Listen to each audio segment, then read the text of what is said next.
So that's 2.7. Basically, the geometry, so let's deal with this geometry first. So assume you have an infinite large plate. Instead of having stresses at the far away, in this case, you actually have two concentrated forces applied right at one point on the crack surface. So obviously that effect is also opening the crack, right? So we need to find the stress intensity factor at the crack tip due to this load. The book actually gives you the stress function over here, and what they want you to show is that, first of all, this stress function indeed is the right stress function, and then once you verify that is the right stress function, then you can derive your stress intensity factor from that. So basically that's the problem we have.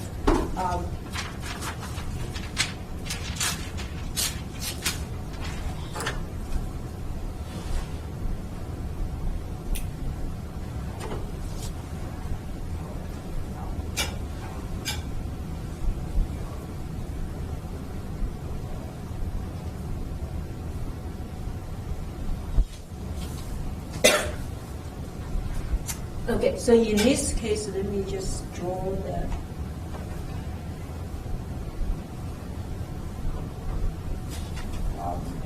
over here.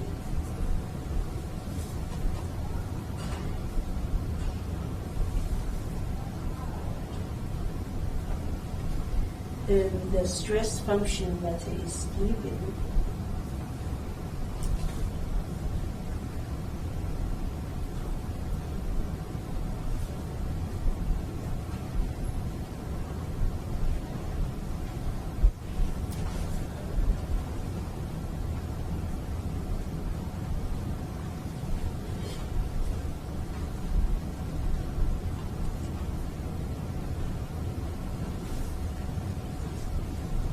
Okay, so the first question we have is this the correct stress function, right? So how do we determine if this is the correct stress function for the problem at hand? It's compatibility. Compatibility. So if the given is probably they satisfy the compatibility that delta 4 is equal to 0, right? So let's assume the compatibility equation is satisfied. Technically, yes, we do need to take this and plug into that first order differential equation to see if that gives to 0. So assume the compatibility equation is satisfied. What else do we need to check? Boundary condition, right? So what would be the boundary condition? So what would be the boundary condition for this problem?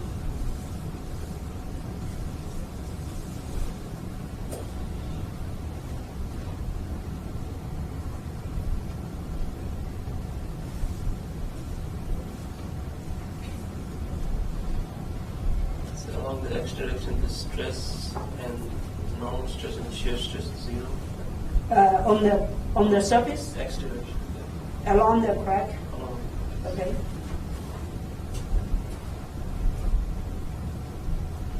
Along the crack, which is y equal to 0, x. So we have sigma y equal to 0 and sigma xy equal to 0. Does this apply to all the surface, all along the surface?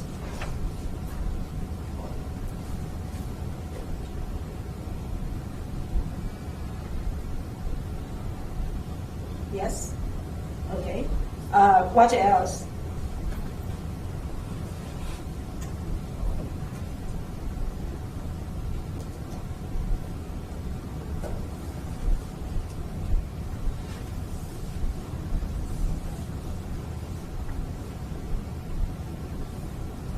except x equal to b. What's that? At x equal to b, there is a load. Right. So we have a load at x equal to b. How do we deal with that in terms of boundary conditions?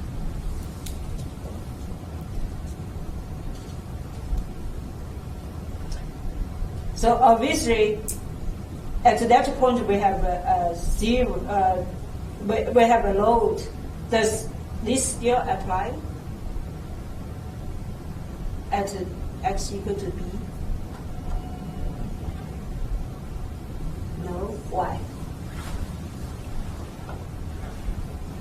Sigma y would be 0. Right, because sigma yy wouldn't be 0, right? So this is except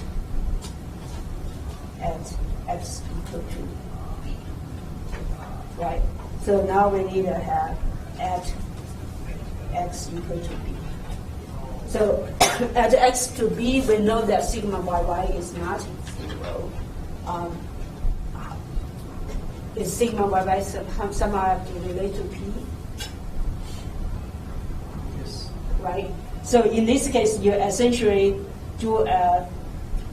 cut a small body out of that, and so your sigma yy should go like this. So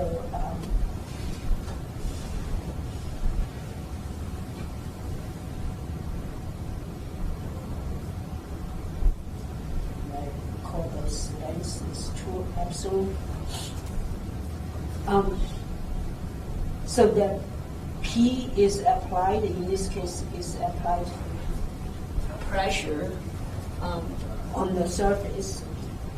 So what I have essentially is my sigma yy have to balance out the P, right?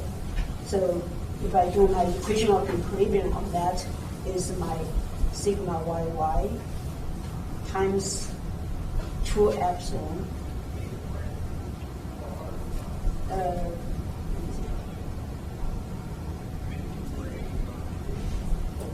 before I go into that, let's just call this dx. So sigma yy times dx times the thickness I put over there for now. Don't need to really worry about that. Just assume that's equal to 1. So the integration of sigma y over here should be equal to P. should be minus p, right? So this plus p should be equal to 0, right? Okay. Do we have any other boundary conditions?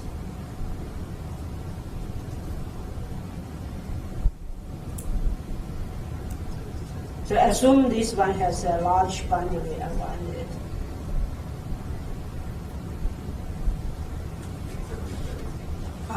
Do I have stresses on the edge of the boundary?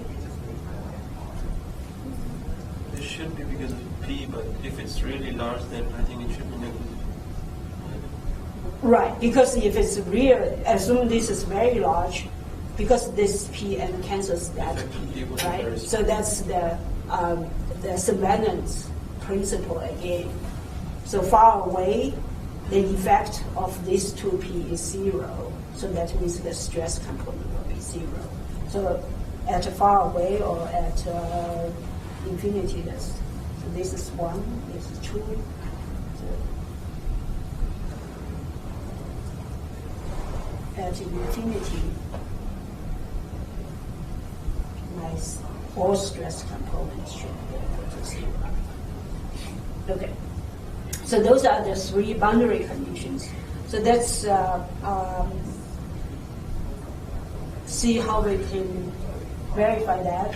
Before I do that, so we have a stress component. Let me write down what the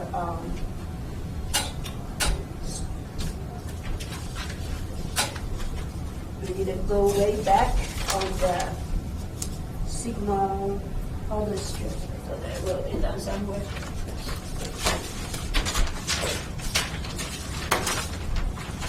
Okay. So we have now we have the stress function. So we need to calculate the stress component. So let's do let me just copy this down so that we don't lose track of it.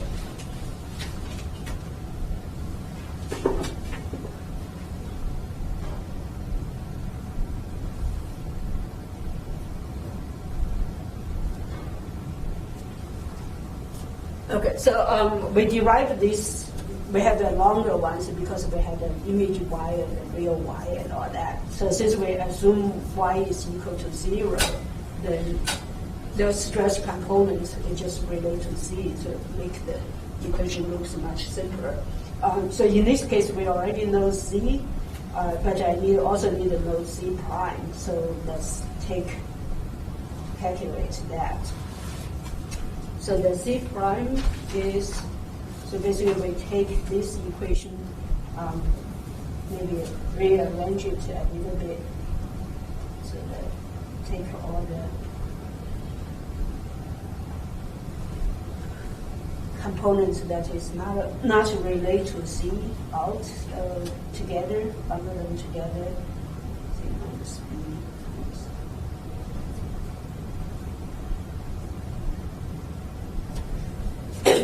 So we need to take derivative of that. So that will be equal to p square root a square minus b square. Okay. So the first one is minus 1.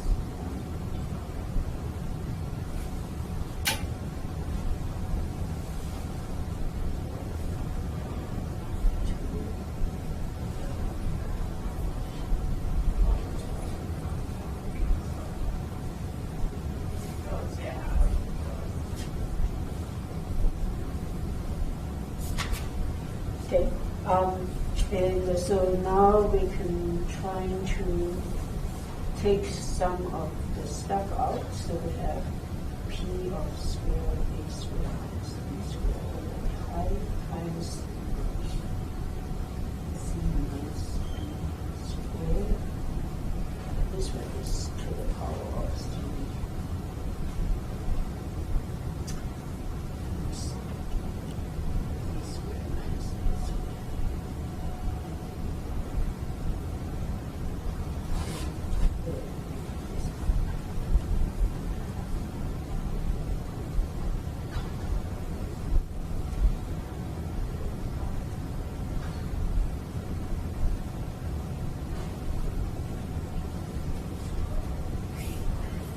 So there's nothing fancy here, just rearrange the terms a little bit.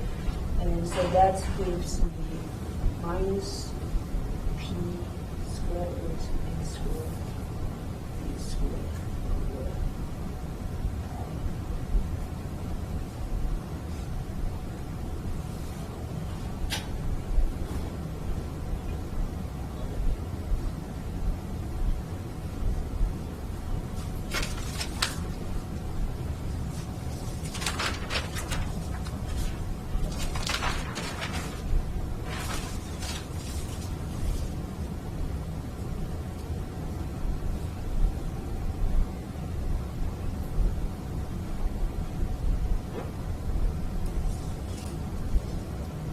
Okay, so that's my z prime.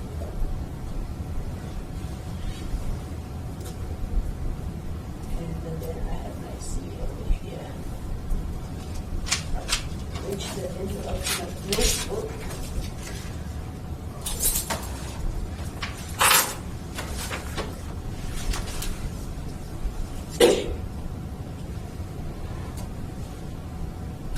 Okay, so now we can calculate, trying to find my boundary conditions.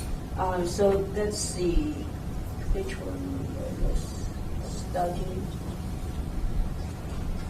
So let's check the first one. The boundary condition is along curve.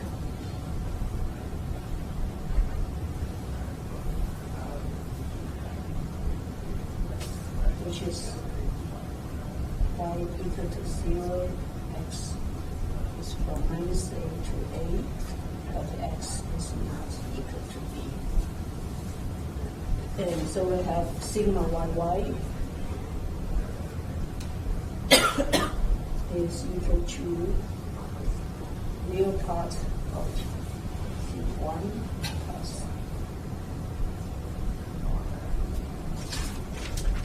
Okay, so so Z over here, so let's do the real part of Z, which now Z is just x, so it's pi x minus b. That's not a problem. The top is a squared minus b squared is not a problem.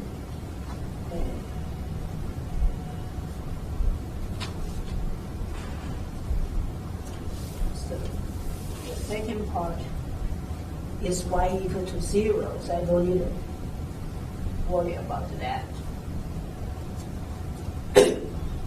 So the second term goes to 0. The only thing is this guy over here. So x is less than a, so that is pure imaginary, right? So that, so this is equal to I something. So that is pure imaginary, so that goes to 0. So that's satisfied. Tau xy is equal to minus y times real part of zi prime. Again, y is equal to 0, so that goes to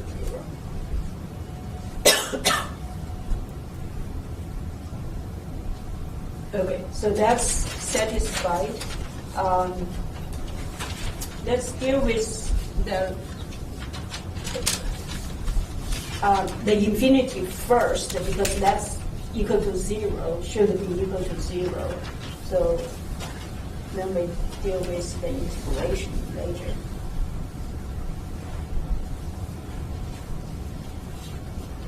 So in this case, what we have is basically the z just goes to infinity, right? If we look over here, we have z minus b, and if z goes to infinity, obviously that term goes to infinity, right? So z minus b also goes to infinity, and the z squared minus a squared goes to infinity. Okay. So from Z1,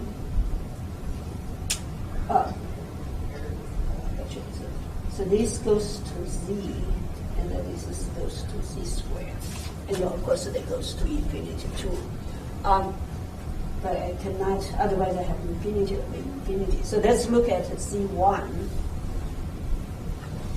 So Z1 is P over pi Z minus B times A squared minus B squared square root over Z squared minus A squared square root. So as Z goes to infinity, we have P over pi Z times square root A squared minus B squared.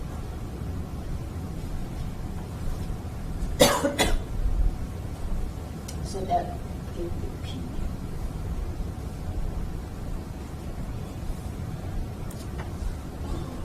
So that's second order, or Z to the power of square. Z1 prime is the same thing.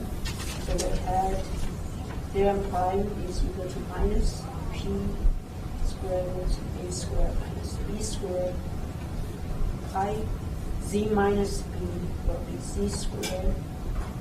Z squared minus A squared is Z squared, so it's Z to the power of 3 times 2z squared. So we have essentially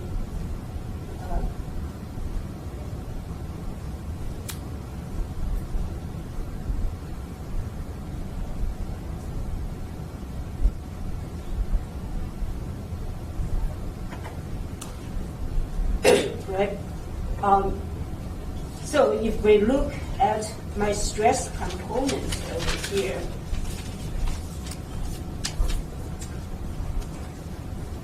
the real part of z, so in this case, z squared, z has a 1 over z squared. So if z goes to 0, to infinity, this goes, the real part has to go to 0, right? The second part is minus y to the imaginary part. So you can think of y is approximately equal to z when z goes to infinity. So z divided, that's only to the power of 1, and then this is to the power of 2. So that also goes to 0. Are you following me on that? Why does y goes to z when it's When you go, so assume you have, say, along the axis, right? Your y is essentially equal to z, right? So you basically you go. So the y will be always smaller than z. Maybe I should say that, right? So okay, so let's do this. Sigma x is equal to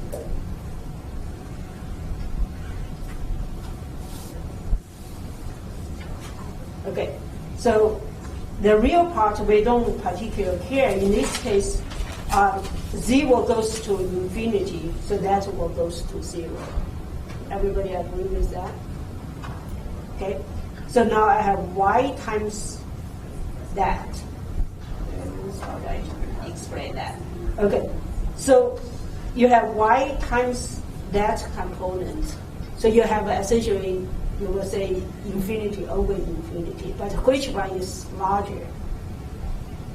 If you have just y over z squared, z squared is larger than y, right? So when z goes to infinity, that goes to infinity. It goes to 0, right? That term goes to 0. So the same thing, obviously, for this and for that also. So for z prime, actually, this is to the power of 5. Over here is to the power of 2, right? So even if you put y over there, is to the power of 3 the most. But over here is to the power of 5. So this should goes to infinity also, right? Okay. So based on that, so definitely all the sigma, all the stress components should be 0. So that's good. So this should go to 0. And the same thing for others. Okay. Okay. So now the only thing we need to deal with is on the crack surface.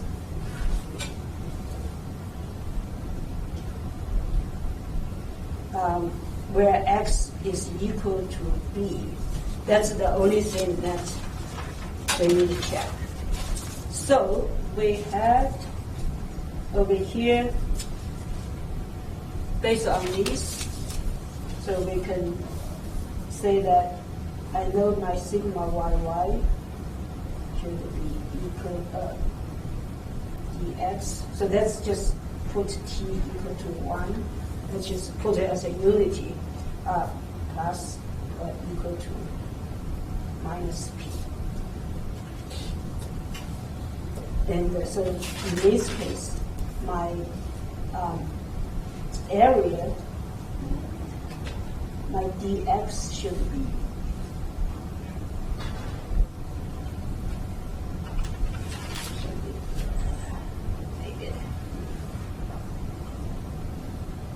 the limit of dx equals to 0. A little bit for now. Let's plug this in. So instead of doing that, so basically I can take this and do that dx over here is starting from this end is b minus epsilon, and from that end is b plus epsilon. So I have integration of so that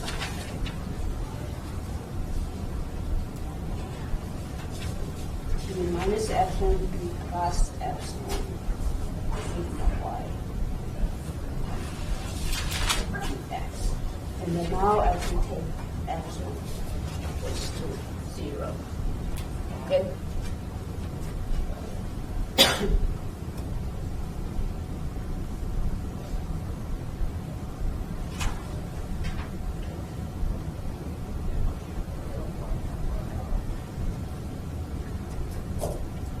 And also I have y also need goes to 0 because that y is over here, and then that should be very, very close to p to balance out the p. Okay. So now from here, all we need is plug into the sigma yy. Did I derive sigma yy? I didn't. Okay, so I'm jumping like that. Okay, so let's do sigma yy first. So that's equal to real part of z plus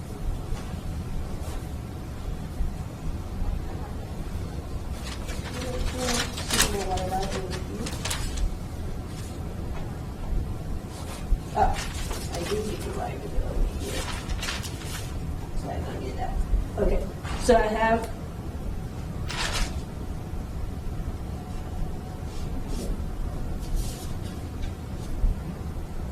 somehow I lost the track of my notes.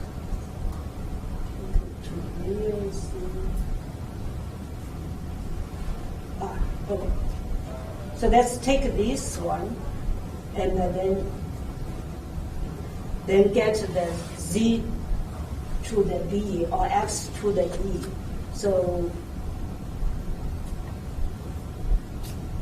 let's plug this in here.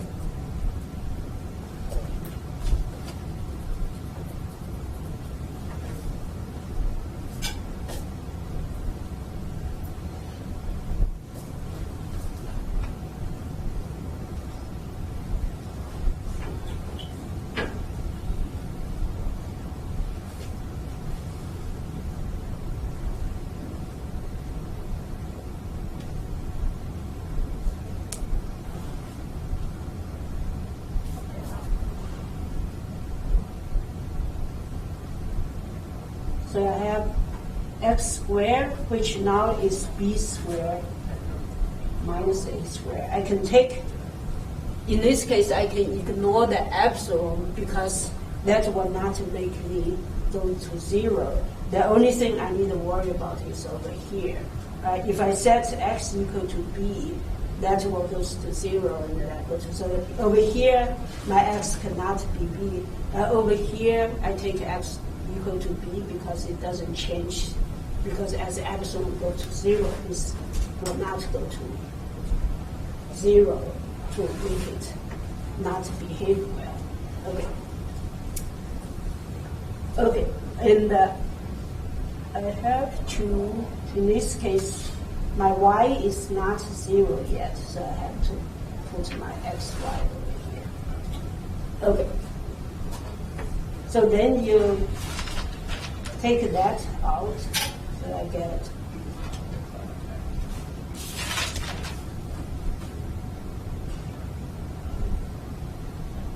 I'm sorry, I'm messing it up because I'm not following my notes. Because this is not sigma yy, this is the real part. Okay, that's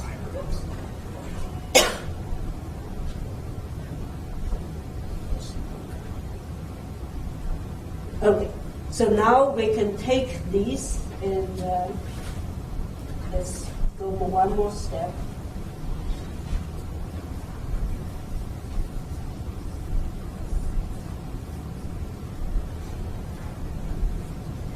So all the real part we can put it together. So that's I.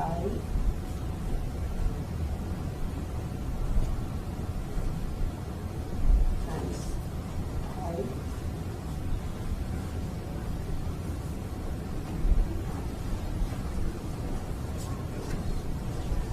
Okay. So now you can break it apart.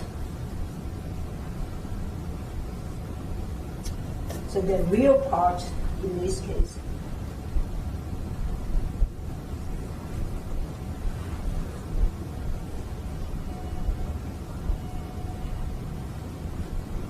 before I do that, so this cancels out. I put back in and all that, so you get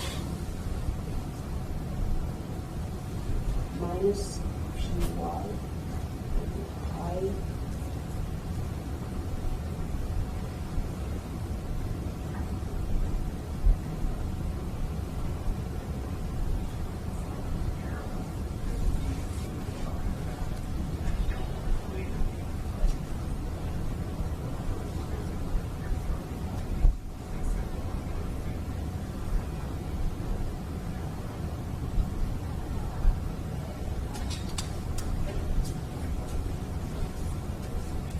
Okay, so essentially I take the x minus b, so I times x minus b minus iy over here, so I can take this out.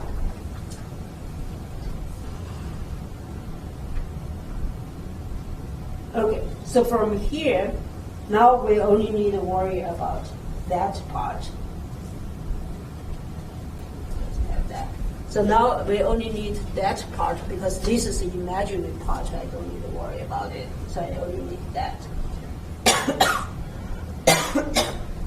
So that will give me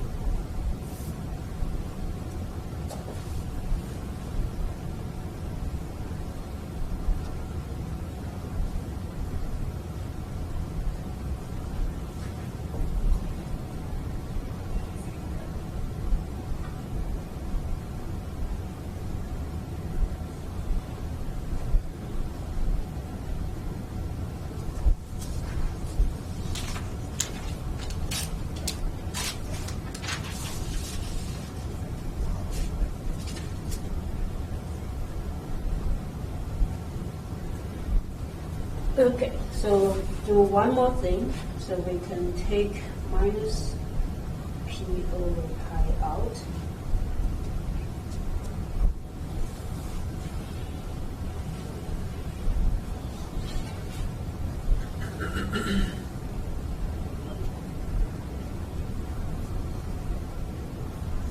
So the only thing left is y over x minus plus y squared. Px. And this you can probably you probably don't remember, but this is something that if you look at your math book, this is integration is solvable. So that's you could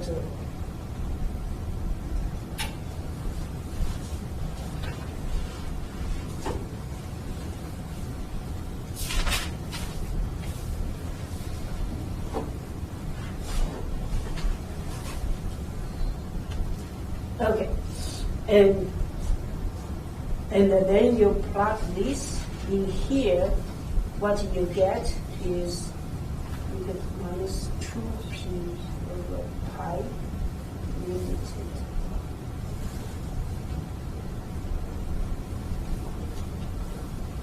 of epsilon over y. Now, so on this one, now you can have to go into the integration now. So basically what you think of is I have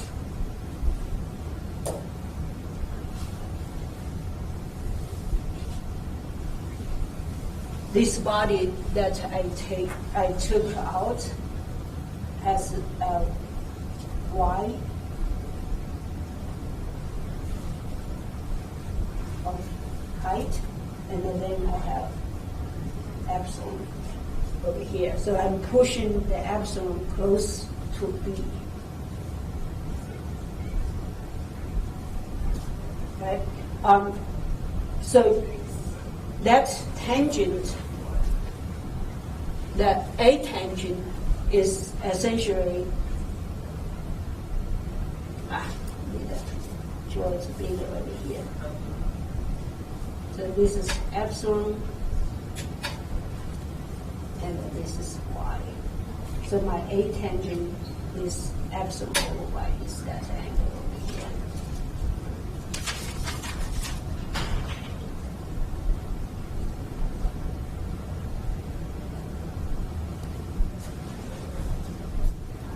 Okay, so the question is, as my y goes to, so now both my epsilon goes to 0 and the y goes to 0. Of course, you don't know where it goes, but your y will never goes to 0. So epsilon you can goes to B, right? Epsilon goes, so basically that point is that point there, and then this is my x equal to B. So that can goes to 0, but y cannot goes to 0. So now if you think of y is not 0, as epsilon goes to 0, what angle do you have?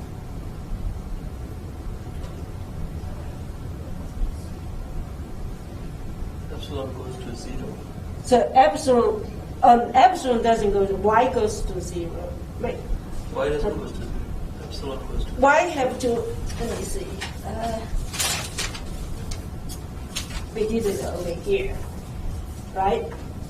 So your y have to go to very close to be equal to P, right?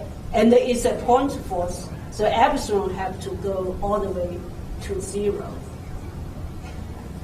right? So really depends on how fast you go. In this case, actually depends on how these two work out. If your y goes to 0 and the epsilon is not all the way to B, then this angle becomes to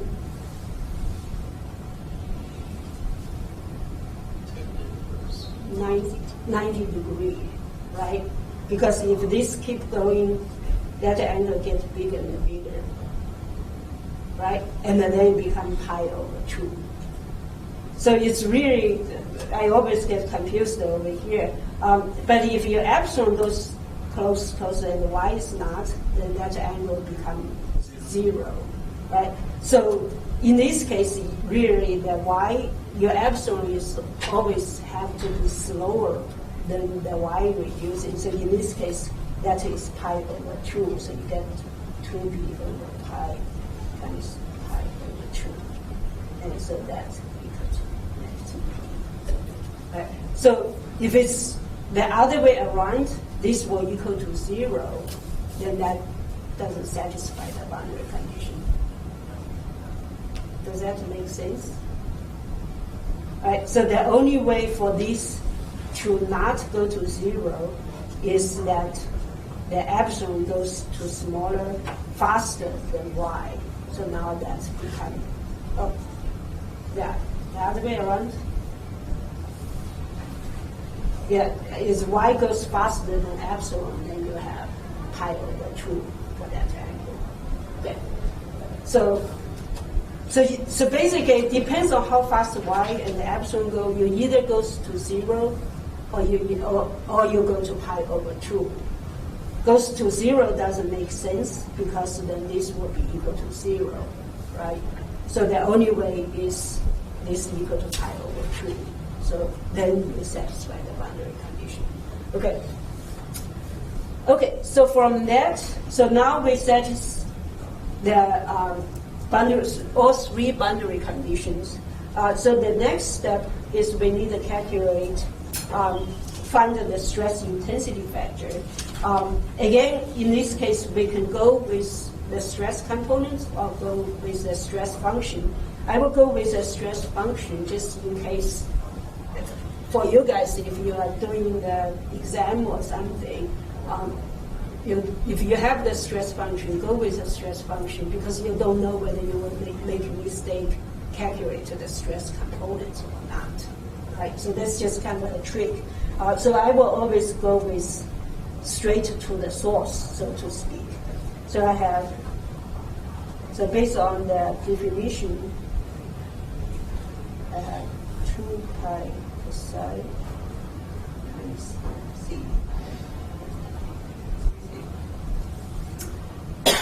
So that this should be around the crack tip of x equal to a.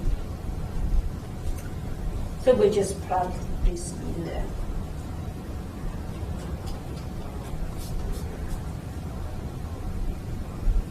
Then I have the function is p times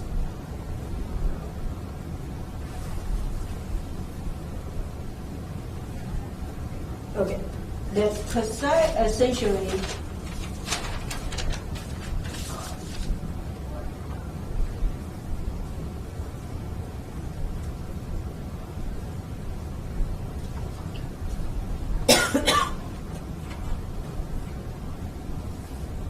so this is my x equal to a. And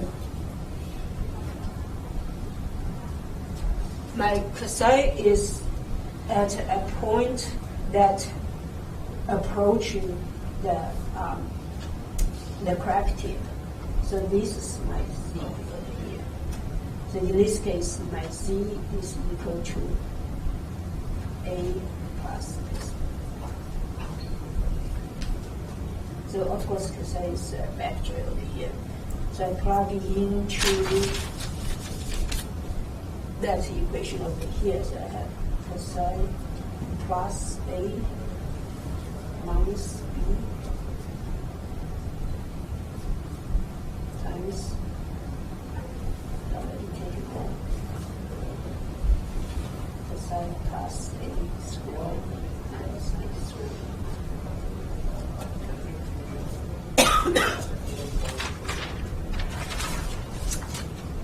Okay, so from here I go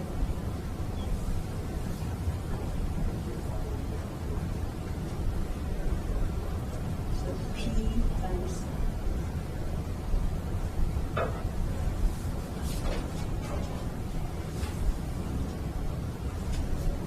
leave that. So just break this out. That is equal to psi plus a plus a, so it's plus 2a times plus minus a plus plus a. Okay, so now actually these two cancels out. So the trick is you're always trying to find a term that gives you the square root of psi so that you can cancel this guy out. So now I have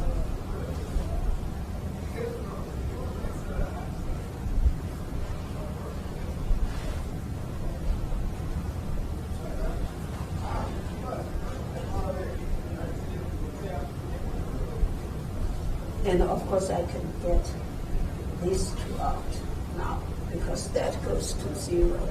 So I get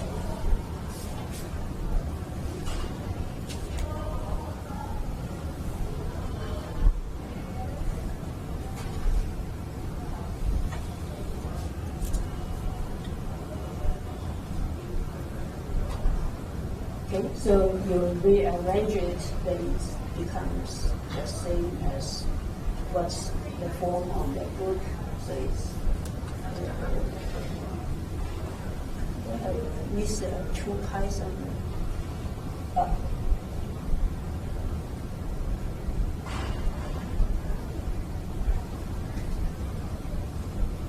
So get p over square root of pi a.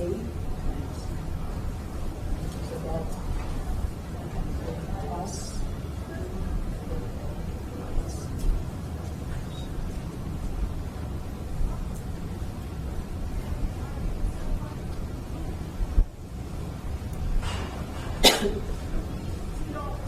Okay, so my time is up, and this is a good time to stop. So basically, what the procedure we have on the problem is you start with the stress function. You find the stress components from that stress function. And then you check all the boundary conditions to make sure they are satisfied. Once you check the boundary condition that they are satisfied, then you come here and use the equation to find the stress intensity factor. So those basically are the 3 steps for solving a problem like this. So